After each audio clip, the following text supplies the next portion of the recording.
Bonsoir, mesdames et messieurs, et bienvenue à cette troisième édition des rendez-vous de l'École nationale d'administration. Une émission consacrée aux actions et activités de cette institution de formation de l'élite administrative. Le thème qui nous réunit ce jour est « Bilan triennal 2023-2025, réformes, réalisations et perspectives ». Pour en parler, je reçois sur ce plateau, pour vous et en votre nom, Monsieur le directeur général de l'ENA, Monsieur Narcisse Sepi Yesso.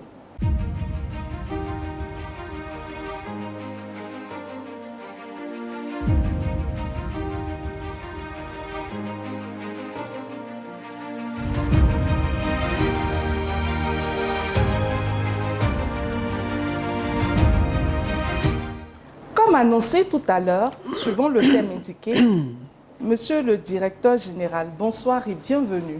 Bonsoir madame.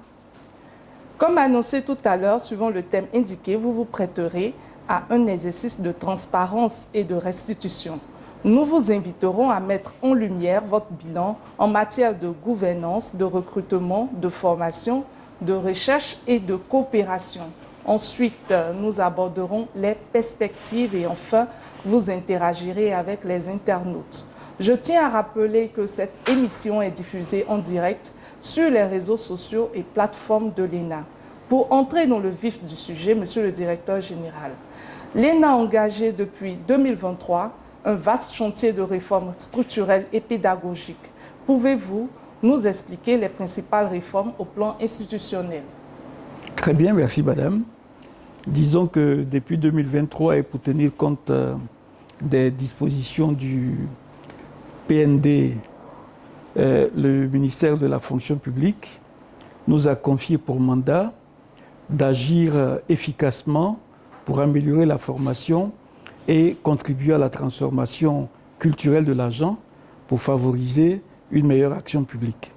C'est donc dans ce sens-là que, pour bien conduire les missions de l'ENA, qui sont de former, de renforcer les capacités, de développer la recherche et l'ingénierie, pour contribuer à la transformation de l'action publique.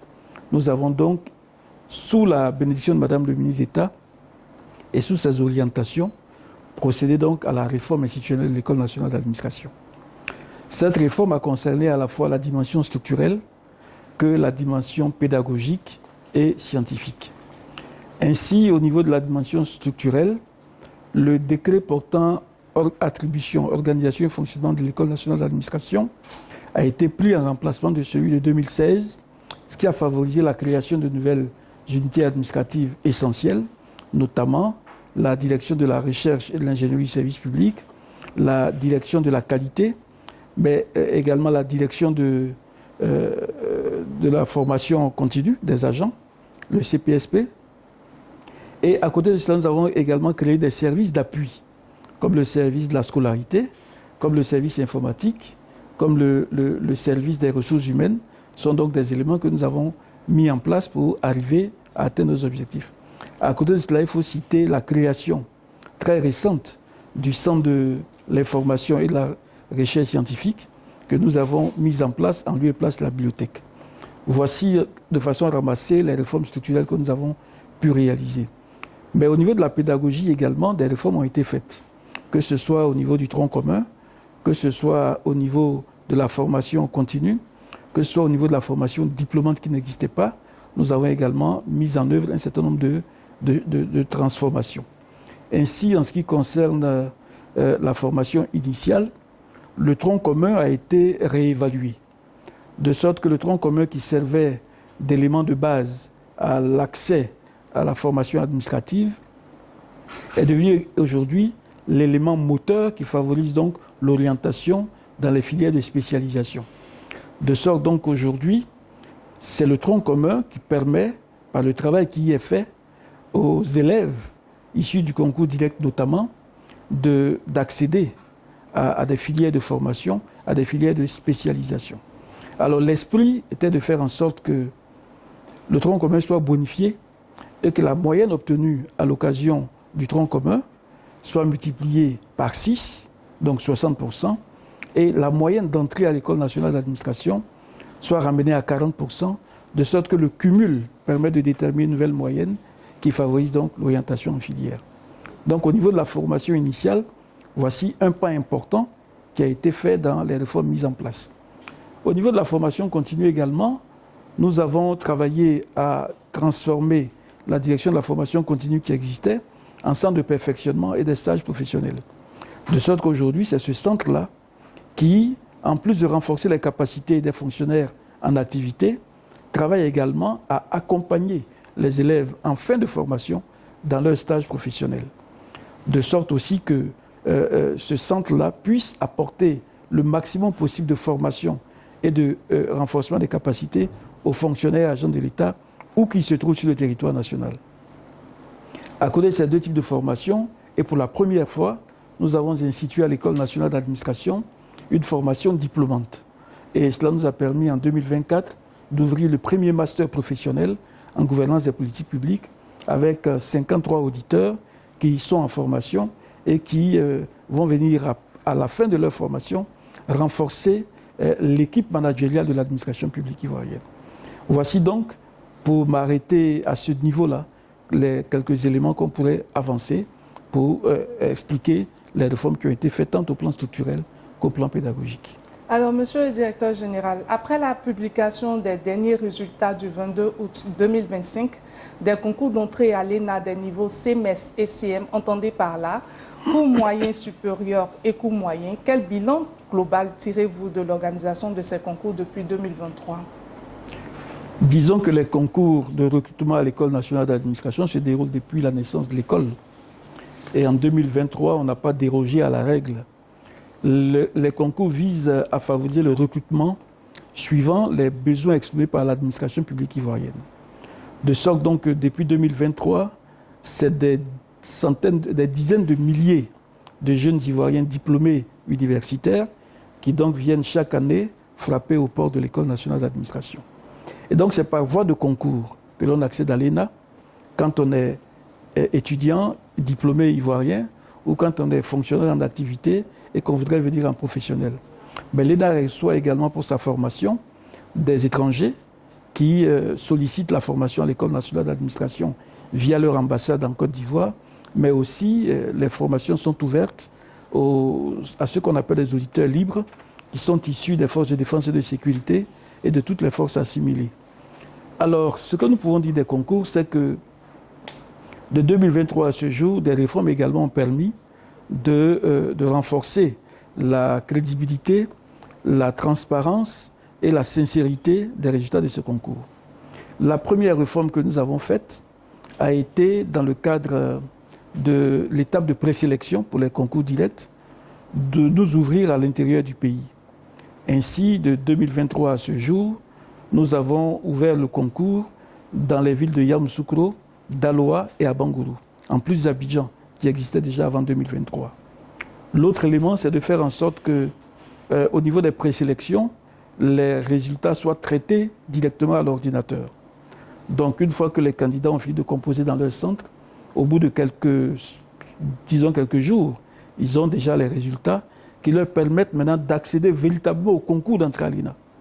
Après la présélection, donc, on arrive à la première étape du concours, qui est l'étape d'admissibilité, qui est ouverte aussi bien pour les professionnels que pour les directs. Et à l'issue des résultats, on arrive à la troisième étape, qui est celle de l'oral devant le grand jury, qui détermine le résultat définitif et qui donc autorise l'accès aux admis à l'école. En 2023, nous avions enregistré environ 45 000 candidats. Les deux dernières années, c'est-à-dire 2024 et 2025, c'est un peu moins et nous sommes situés autour de 39 000 candidats. Pour résultat, en 2025, ce que nous avons reçu, c'est que nous avons recruté au total, que ce soit les élèves issus des concours directs, les candidats issus des concours professionnels, que ceux issus des tests d'entrée à l'École nationale d'administration, nous avons au total 914 élèves qui ont été retenus pour faire donc la formation à partir de janvier 2026. D'accord. Alors, je vais vous inviter, monsieur le directeur général, à adresser un message aux futurs élèves de la 62e promotion qui s'apprêtent l'année prochaine à affronter cette formation commune de base. Très bien. Les élèves de la 62e promotion ont déjà été reçus juste après leur admission et nous leur avons donné toutes les directives concernant les préparatifs pour entrer à l'École nationale d'administration. En ce moment même, ils sont en train de suivre la formation à la discipline et à la citoyenneté à l'école de gendarmerie. Les cycles supérieurs ont achevé leur cycle. C'est maintenant au tour des cycles moyens supérieurs qui boucleront la semaine prochaine et suivront alors les élèves des cycles moyens. La rentrée à l'École nationale d'administration pour cette promotion est prévue pour la deuxième quinzaine du mois de janvier 2026. Ce que je dois leur dire, c'est qu'ils doivent profiter des moments qu'ils ont actuellement pour récupérer, pour bien se reposer, parce que dès le mois de janvier, en non-stop, ils seront appelés à travailler avec ardeur, avec rigueur et avec abnégation. Certes, cette année, de nouvelles innovations vont se mettre en place. De nombreux cours seront faits en ligne, d'autres en séminaire, d'autres encore en atelier. Des travaux dirigés seront organisés et donc ils devront être suffisamment disponibles à temps et dans toutes circonstances. Ce que nous leur demandons, c'est de venir confiants, mais de venir sereins et de travailler, de s'engager au travail. Aucune autre déviation, aucune autre porte ne peut leur offrir quoi que ce soit. C'est leur travail, c'est l'abnégation au travail, c'est la qualité de ce travail-là qui déterminera leur orientation en filière. De toutes les façons, ils doivent retenir que toutes les filières de formation à l'École nationale d'administration se valent. C'est la qualité avec laquelle on aborde ces formations-là qui détermine notre futur. Et donc, ils ont intérêt à se mettre au travail et je les y exhorte. Il faut qu'ils sachent que l'École nationale d'administration n'est pas une université. C'est une école d'application. Et qu'en conséquence, c'est les compétences qu'ils auront enregistrées ici et les performances qu'ils auront à dévoiler demain qui détermineront toute leur carrière. Nous les attendons, nous leur apporterons notre appui, nous leur apporterons l'essentiel de ce que nous avons à faire, mais c'est à eux aussi de co-construire leur formation et leur performance. Ok, je vous invite à revenir sur le tronc commun et ses réformes. Depuis le 6 octobre 2025, les élèves de la 61e promotion ont entamé leur formation en spécialité à l'issue du tronc commun. Qu'est-ce qui va caractériser la formation cette année en spécialité? Disons qu'en spécialité, comme le nom l'indique, ils vont dans les filières d'orientation et ils vont acquérir les compétences professionnelles liées au secteur de leur orientation. De sorte donc qu'après le tronc commun, où ils ont acquis toute la base essentielle à la connaissance de l'administration et au service public, ils vont maintenant accéder à des formations plus techniques qui leur permettent donc d'exercer leur futur métier. À titre d'exemple, un élève qui est orienté en administration générale, il va donc apprendre toutes les tâches, tous les métiers de l'administration générale, qui se destinent donc à la gestion des territoires, à la gestion également des collectivités, mais aussi à l'administration, parlementaire. Et ils se doivent donc de se mettre au travail par rapport à cela et vont donc acquérir toutes les compétences à ce niveau. Pour un élève qui se destine aux emplois des impôts, il va donc apprendre toutes les spécificités de la formation aux impôts, toutes les tâches à exécuter aux impôts, toute la légalité fiscale, ce sont des éléments autour desquels ils vont travailler. Donc, en filière, ils vont se spécialiser à la profession qu'ils auront à exercer pour le futur. Vous avez annoncé lors de l'atelier bilan de l'ENA qui s'est tenu du 10 au 14 novembre dernier le développement de l'e-formation et l'intégration de nouveaux e-modules. Comment l'ENA compte-t-elle généraliser l'usage du numérique dans les enseignements et quels impacts cela aura-t-il sur la pédagogie? L'une de nos ambitions à l'ENA, c'est de convoquer la recherche et le numérique pour aider à transformer qualitativement l'action publique. Et donc, de ce point de vue, acclimater nos élèves déjà à l'utilisation de l'ingénierie informatique est essentiel. Aujourd'hui, nous allons déployer des formations en ligne sur les aspects théoriques. Donc, vous avez un module donné qui comporte une dimension théorique et une dimension pratique. La dimension théorique sera dispensée en ligne et la dimension pratique sera organisée sous la forme de travaux dirigés.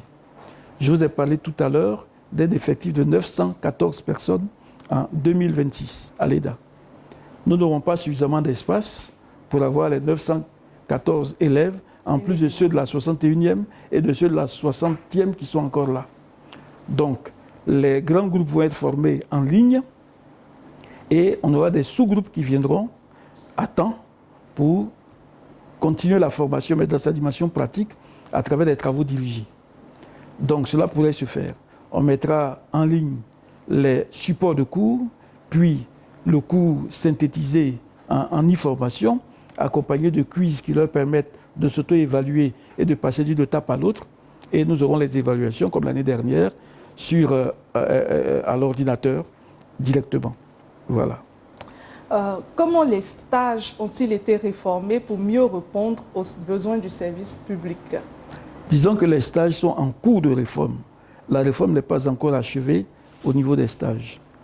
Parce que nous devons noter que pour une école d'application comme l'ENA, on doit distinguer deux types de stages. Il y a le stage d'imprégnation en administration et il y a le stage d'application.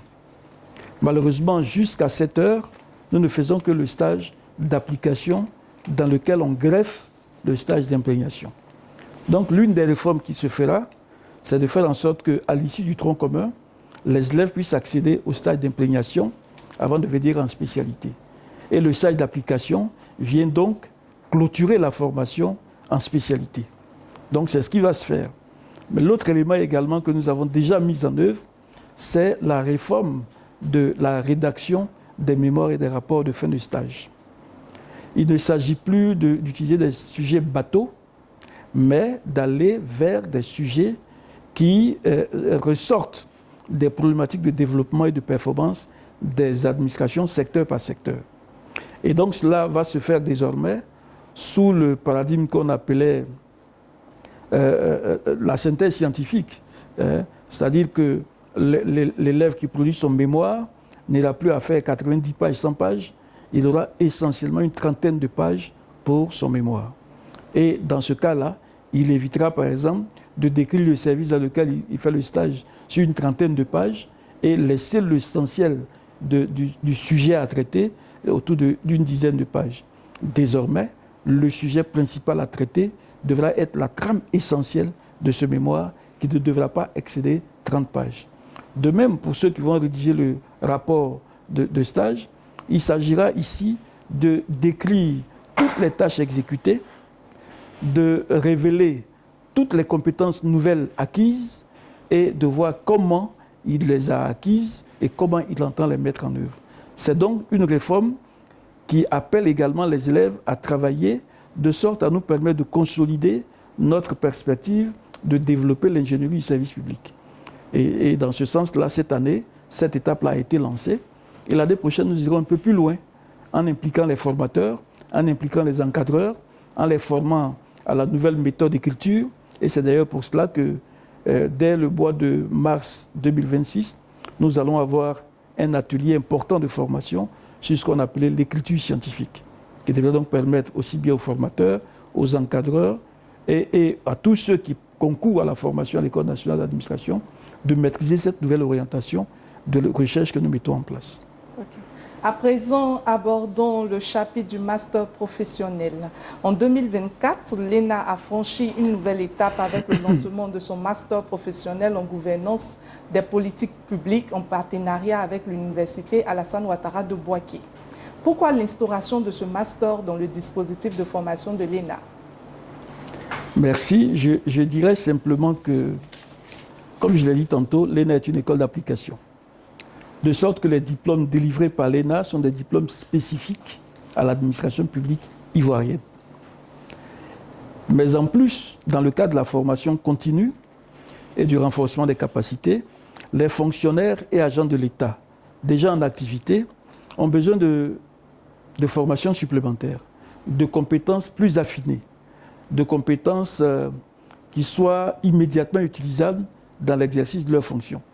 Dans ces conditions, et pour mieux intéresser ces fonctionnaires à la formation, nous avons, avec l'appui de l'Université Alassane Ouattara de Bouaké, développer ce master professionnel en gouvernance des politiques publiques.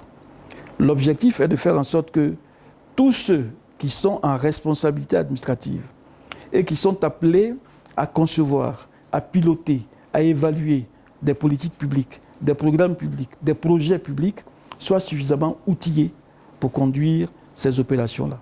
C'est pour cela que nous avons souhaité, avec l'appui des universitaires, mais également avec l'appui de hauts fonctionnaires chevronnés en la matière, développer cette formation diplômante-là, qui leur permet, en plus des diplômes acquis à l'ENA ou ailleurs, d'avoir ce master professionnel qui vient comme un élément d'appoint à leurs compétences. Voici l'objectif du master professionnel. D'ailleurs, cette année, nous allons ouvrir un deuxième master professionnel et nous avons déjà lancé l'appel à candidature pour 2026. Donc, à partir du 1er décembre, tous ceux qui sont intéressés au master vont faire acte de candidature. Ils ont jusqu'au 15 décembre pour déposer leur dossier parce que la rentrée du prochain master, c'est prévu pour février 2026. Voilà. Après un an de mise en œuvre, quels sont les premiers retours qualitatifs et quantitatifs sur sa formation diplômante? Alors, disons que la cible initiale que nous avons visée à l'occasion du premier Master Pro, c'est tous ceux qui étaient en situation de responsabilité dans l'administration, soit au niveau de sous-directeurs, de directeurs centraux ou de directeurs généraux. Et nous en avons recruté une soixantaine, mais seuls 53 sont en achèvement de leur formation. Ce que nous avons noté, c'est qu'ils ont beaucoup apprécié le fait de maîtriser tous les ingrédients qui devraient servir à concevoir les politiques publiques, à les mettre en œuvre, à les piloter, à les évaluer et à prendre les décisions pour ajuster ces politiques et ces programmes-là. Vous voyez, l'ambition pour l'administration, c'est de faire en sorte que les prestations de services publics soient totalement irréprochables. Et pour ce faire, il nous faut avoir des personnes qui conduisent ces politiques-là, suffisamment outillées également pour les conduire à bonne fin et avec l'essentiel des moyens nécessaires. Vous savez, en même temps aussi, les ressources ne sont pas élastiques, les ressources financières. Il faut donc faire en sorte d'avoir la possibilité de faire que les moyens dont on dispose servent effectivement aux objectifs que l'on veut atteindre. Et dans ce sens-là, il faut maîtriser tous les rouages et tous les process de conduite des politiques publiques. C'est pour cela que cette année, nous avons lancé ce master-là. Et l'objectif que nous avons voulu se ressent déjà sur le terrain. Pour les quelques-uns que nous avons observés et visités sur le terrain, nous nous rendons compte qu'ils commencent à mieux tenir leur poste, leurs supérieurs hiérarchiques le disent, eux-mêmes le reconnaissent et c'est encourageant pour nous. Monsieur le directeur général, vous l'avez souligné plus haut, les réformes engagées touchent également le domaine de la recherche. Pourriez-vous nous présenter les principales actions initiées en matière de recherche? Merci. Je vous ai dit tantôt que notre ambition était de mettre à disposition la réflexion, la recherche et la numérisation, le digital au service de la performance de l'action publique. Et donc, en ayant renforcé la direction de la recherche et de l'ingénierie du service public à l'ENA, l'ambition est donc d'apporter la dimension recherche et l'outillage nécessaire de la recherche à la construction d'un schéma, d'un discours, d'une méthode en administration, mais également la capacité de produire des solutions aux problématiques de développement de l'administration. Alors, dans ce sens-là, nous sommes en train d'asseoir les bases de cette recherche-là qui devrait nous aider à disposer d'une ingénierie du service public. C'est pour cela que sur les 2 premières années, nous avons organisé 2 colloques sur des sujets importants, pertinents, transversaux, mais également des panels sur des problématiques liées au développement des collectivités. Et nous avons également réussi à mettre en place ce qui est nouveau, les cahiers de l'ENA, qui convoquent donc des hauts fonctionnaires, mais également des chercheurs, sur des sujets, sur des problématiques, sur des thèmes. Et chaque trimestre est produit un numéro où il y a une diversité d'intervenants qui produisent des articles scientifiques. Cela va se poursuivre. Cela va se poursuivre parce que nous avons déjà défini la politique de la recherche. Nous sommes en train de finaliser le plan de recrutement de chercheurs associés, de sorte à aller plus loin dans le travail que nous aurons à faire l'année prochaine en matière de recherche. L'autre dimension de cette recherche, c'est la transformation du mémoire avec le style IMRAD que nous avons mis en place et qui devrait amener désormais nos élèves à produire leur mémoire, leur réflexion sous une dimension scientifique en allant à l'essentiel et en ayant un objectif précis qui nous permet d'avoir des résultats. Voici déjà quelques aspects que nous avons mis en œuvre, mais que nous poursuivrons. Parce que d'ailleurs, dans ce sens-là, nous sommes mis en relation, non seulement avec les universités nationales, mais nous sommes mis en relation également avec la FERDI en France, qui devra nous accompagner dans l'affinement du développement de notre recherche en vue de l'ingénierie du service public. À présent, nous abordons le chapitre de la qualité et de la certification. L'atteinte de la certification ISO 9001 est prévue pour septembre 2026. Quels sont aujourd'hui les défis prioritaires à relever pour assurer cette certification et comment les équipes se préparent-elles à cette échéance stratégique? Très bien. L'École nationale d'administration envisage d'améliorer sa visibilité tant au niveau national, régional qu'international. Et dans ce sens-là, nous avons à travailler en sorte que nos capacités, notre qualité soient reconnues. Et donc, pour que notre qualité soit reconnue, il nous faut être certifiés. Certifiés à la fois dans nos méthodes, dans notre gouvernance, dans les formations que nous délivrons, mais également dans tout ce que nous produisons comme prestations. Et dans cette perspective-là, il était important que nous nous engagions dans un système de management de la qualité. Et depuis l'année dernière, 2024, nous avons amorcé cette marche-là vers cette certification. Alors cette année, nous avons fait la première revue de direction qui nous a permis d'enregistrer les résultats, mais également de regarder les aspects qui restaient à corriger. Et donc, en termes de perspective, c'est de prendre en compte chacun des points d'analyse et d'apporter les réponses idoines pour nous permettre, en septembre 2026, d'atteindre effectivement cette certification ISO 9001 version 2015. Qui parle de certification parle également de performance et de mérite. L'atelier bilan 2025 a validé la grille et les critères du prix de mérite de l'ENA.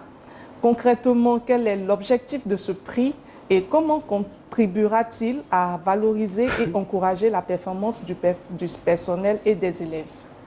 L'ENA se veut une institution d'excellence. Et si nous travaillons à ce que nos élèves soient excellents et que leur performance au niveau de leur service soit reconnue excellente, il est bon également que tous ceux qui conduisent chaque jour une activité à l'École nationale d'administration travaillent à se performer, travaillent à performer et à devenir excellents. C'est dans ce sens que nous avons décidé depuis l'année dernière de faire en sorte que chaque année, il y ait un plus d'excellence à l'École nationale d'administration. Et ce plus d'excellence concerne à la fois les agents que les différents services. Donc nous avons le prix de la meilleure direction, le prix du meilleur service rattaché à la direction générale et le prix des meilleurs agents, aussi bien des écoles que des directions. Et donc cette année, nous avons affiné la grille de dotation de sorte que ce soit plus transparent et plus sincère. Et au mois de décembre, le jury délivrera les résultats et nous organiserons la cérémonie de remise des diplômes d'excellence à ceux qui les auront mérités. Alors, bien avant d'ouvrir le chapitre de la coopération, je vous invite à suivre un reportage. Sous l'impulsion du directeur général, M. Narcisse Epieso, l'École nationale d'administration ENA a considérablement renforcé son ouverture au monde et sa coopération académique internationale. Fidèle à sa mission de former une élite administrative capable de répondre aux défis contemporains de la gouvernance publique, l'institution a multiplié depuis 2023 des partenariats structurants avec des écoles et organismes de référence. Ainsi, des accords de collaboration ont été conclus avec des institutions de prestige telles que la Fondation pour les études et recherches sur le développement international FERDI en France, l'École nationale d'administration publique ENAP du Québec, l'École nationale d'administration ENA de Tunis en Tunisie, l'école de préparation aux carrières administratives EPCA du Gabon, ainsi qu'avec le Ghana Institute of Language. Ces partenariats visent à favoriser la mobilité académique, le partage d'expertise, la mutualisation des ressources pédagogiques et le renforcement des capacités des élèves. Parallèlement, l'ENA s'est engagée dans une dynamique d'innovation pédagogique et de digitalisation de la formation. L'institution s'engage donc vers la e-formation. Elle a également lancé, en partenariat avec l'université Alassane Ouattara, un master professionnel en gouvernance des politiques publiques destiné à former des administrateurs capables d'intégrer les nouvelles logiques de performance, d'éthique et d'efficacité de l'action publique. En multipliant les coopérations Sud-Sud et Nord-Sud, elle s'impose progressivement comme un pôle d'excellence pour la formation des cadres publics africains, un laboratoire d'innovation administrative et un acteur central de la transformation qualitative de l'action publique en Côte d'Ivoire et au-delà. Monsieur le directeur général, comme nous l'avons vu dans ce reportage, l'ENA a multiplié la coopération et les partenariats internationaux. En quoi ces collaborations contribuent-elles à la modernisation et au rayonnement de l'école? Merci madame. Il est de notoriété qu'on ne peut grandir en vase clos. Il était donc nécessaire que l'ENA s'ouvre au monde. Cela était déjà fait. Il s'agissait de renforcer simplement cette ouverture au monde. Notre ambition, c'est de renforcer le rayonnement de l'École nationale d'administration. Renforcer ce rayonnement-là, tant au niveau régional qu'au niveau international. Au niveau régional, nous avons déjà des pays frères qui nous font l'honneur de nous confier la formation de leurs cadres. C'est le cas de la République centrafricaine. Ce fut le cas auparavant des pays comme le Djibouti, le Congo et le Tchad, etc. Il nous faut retrouver ce talent-là. D'autres choses, c'est que d'autres ENA, d'autres administrations, un pays comme la Guinée-Bissau, avant d'entrer dans la turbulence que nous connaissons aujourd'hui, nous avait sollicité pour l'accompagner dans la mise en place de son école nationale d'administration, comme ce fut le cas avec le Tchad, Djibouti, Comores, etc., que nous avons aidé à mettre en place leur ENA.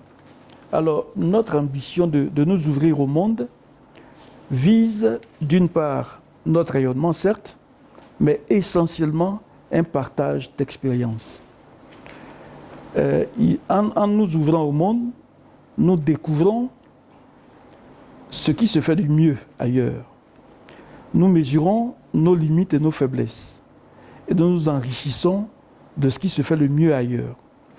Mais nous travaillons également à mutualiser nos moyens et nos ressources dans un monde où la compétition aujourd'hui fait que seuls ceux qui ont les ressources avancent plus rapidement. Ainsi, nous tirons profit de tout cela. Par exemple, notre relation avec l'ENAP du Québec vise essentiellement à renforcer les capacités de nos formateurs, notamment dans l'écriture des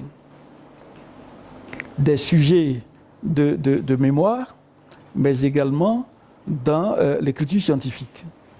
Nous avons également ouvert nos relations avec l'INSP France, à travers le PAGOF, mais également à travers le PADEF, pour améliorer nos capacités en production de e-modules de formation.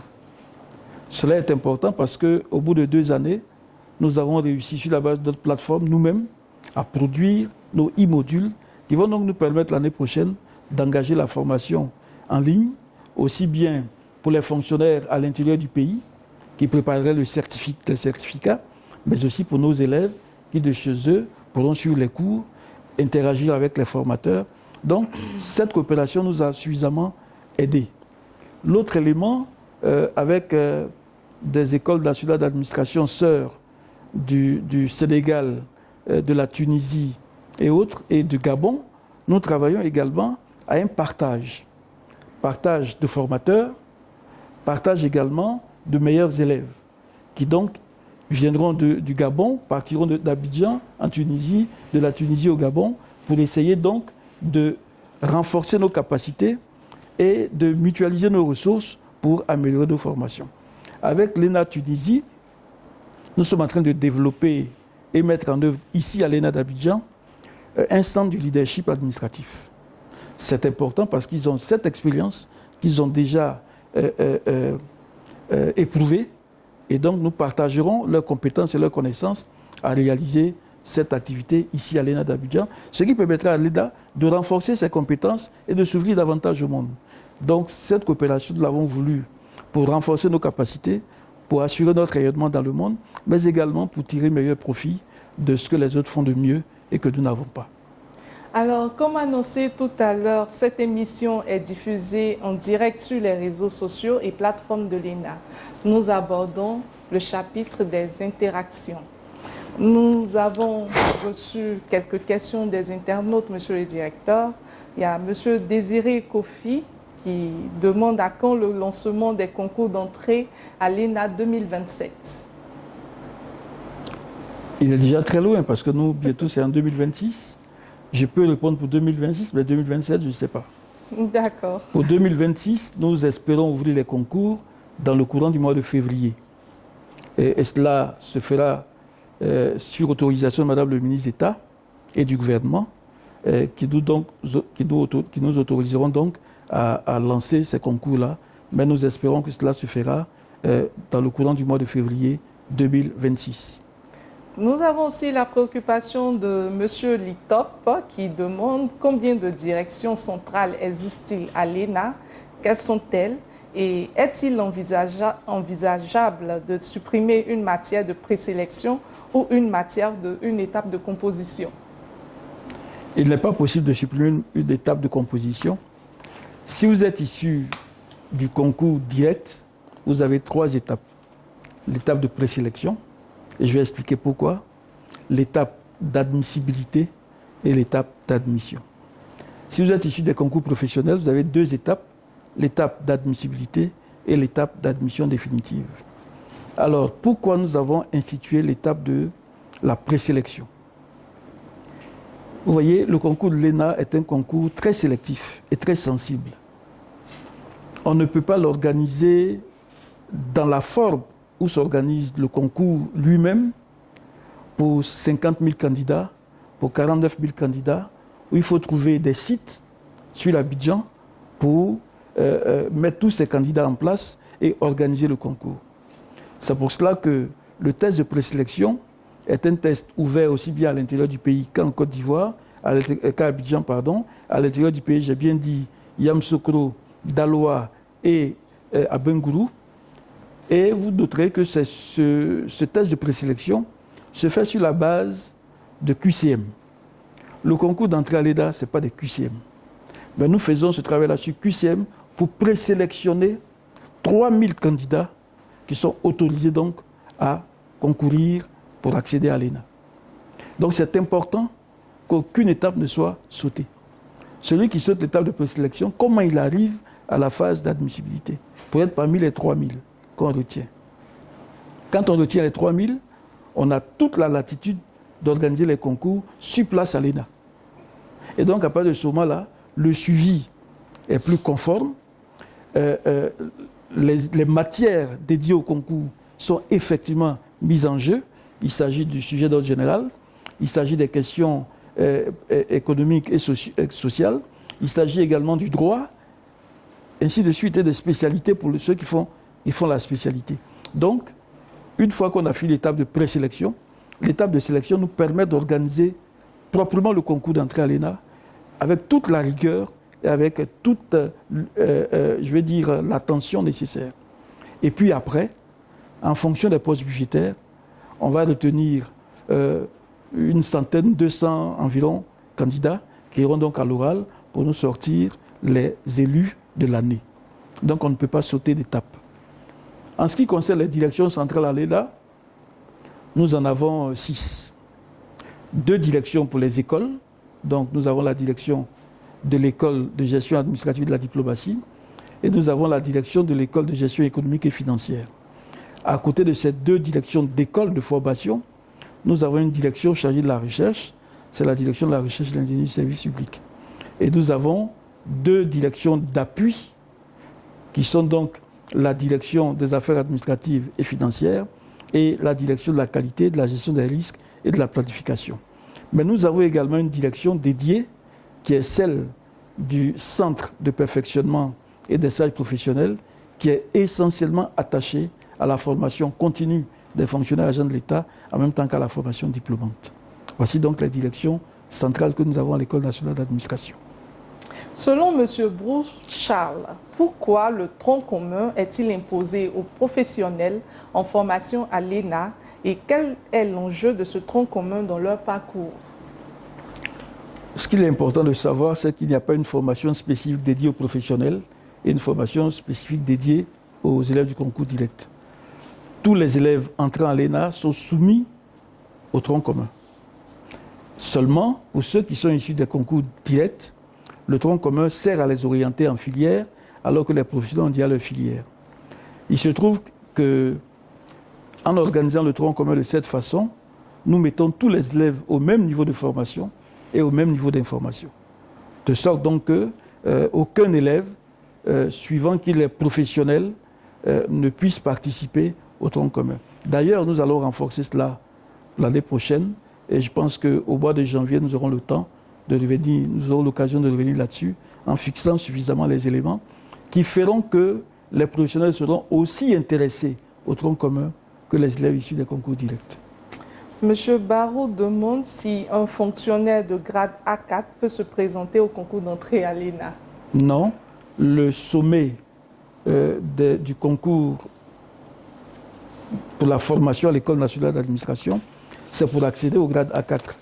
Donc si on est déjà au grade A4, on n'a plus besoin de venir à l'ENA en formation initiale, mais on peut venir à l'ENA pour des formations diplômantes comme le master, on peut venir à l'ENA pour une formation continue. Quant à M. Sekou Baba, est-ce que les formations continues que propose l'ENA concernent les cadres du privé? Oui, absolument. Les formations continues délivrées par l'ENA concernent aussi bien les fonctionnaires et agents de l'État, les cadres issus du secteur privé, mais également de tous ceux qui sont issus des organisations non gouvernementales, de la société civile.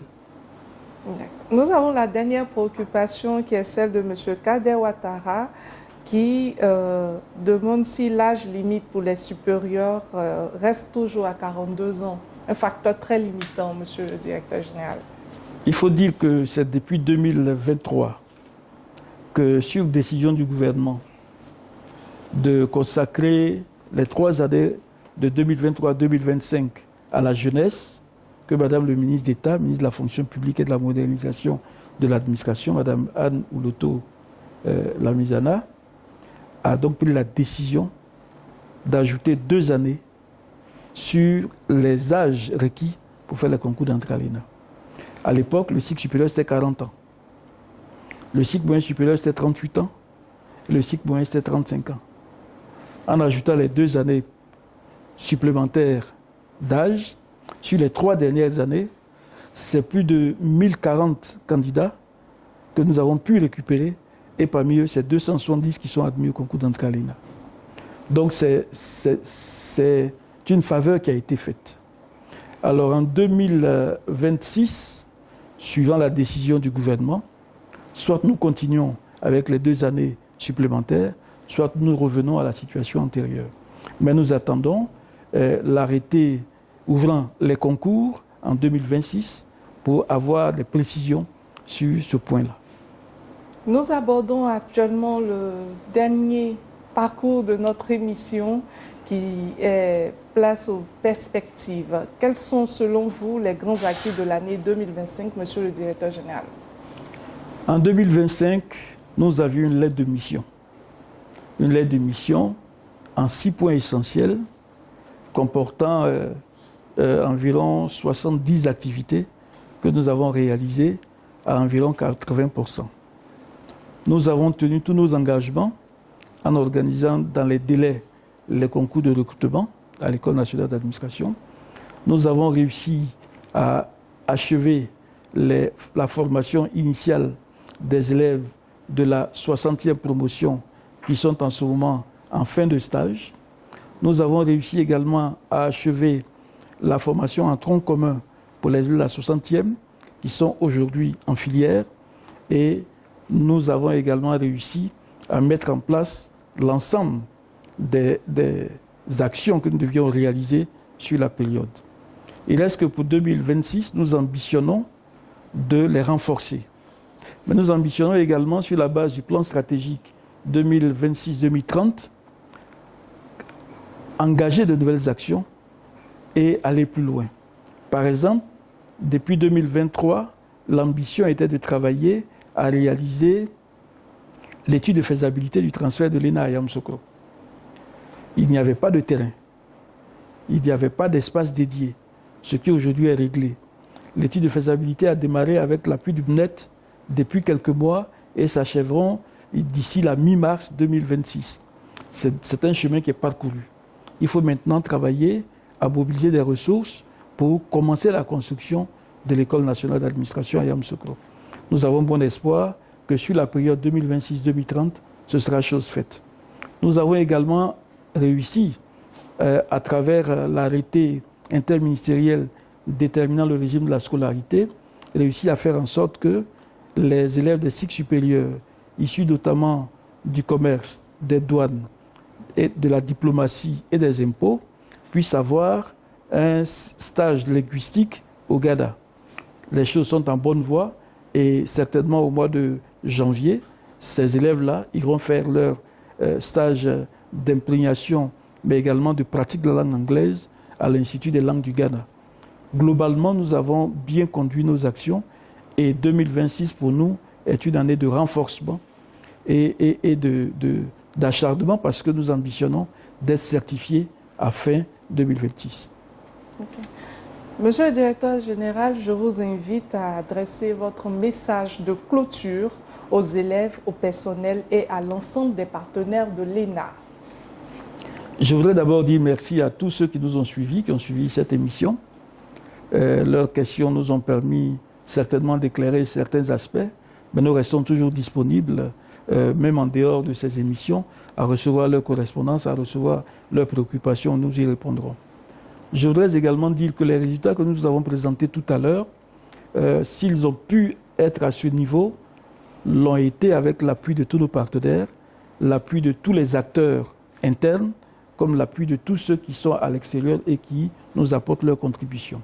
C'est ensemble que nous continuerons à construire l'ENA nouvelle, l'ENA d'élite, l'ENA d'excellence, l'ENA certifiée que nous souhaitons pour les Ivoiriens, parce que l'ENA entend prendre toute sa place dans la transformation de l'action publique, mais également dans la transformation culturelle des agents publics. Et en cela, continuons de bénéficier de la confiance du gouvernement et singulièrement de Madame le ministre d'État, ministre de la fonction publique. Nous promettons que notre engagement sera davantage renforcé avec une équipe qui est davantage soudée et qui travaille en pleine solidarité, de façon complémentaire, en y apportant chacun ce que nous avons de qualitatif, mais également de ce que nous avons d'assez cher, d'assez fort, d'assez efficace. Nous espérons que 2026 sera encore bien plus heureuse que 2027 et que nos résultats nous aideront à aller à la certification, ce qui nous ouvrira de nouvelles portes, ce qui nous donnera une image encore plus importante et ce qui fera que notre rayonnement sera davantage reconnu. Je m'arrête là et je vous dis à tous merci et je vous souhaite à tous de passer d'agréables fins d'année. Merci. Ces mots marquent la fin de notre émission. Nous avons pris plaisir à être avec vous. Vous pourrez toujours visionner ce numéro sur la page Facebook et YouTube de l'ENA. Merci à M. Narcisse Yesso qui, je rappelle, est le directeur général de l'ENA. Merci à tous et à toutes de nous avoir suivis. La réalisation de cette édition a été l'affaire du service communication de l'ENA. Je vous dis à bientôt pour un autre numéro. Au revoir.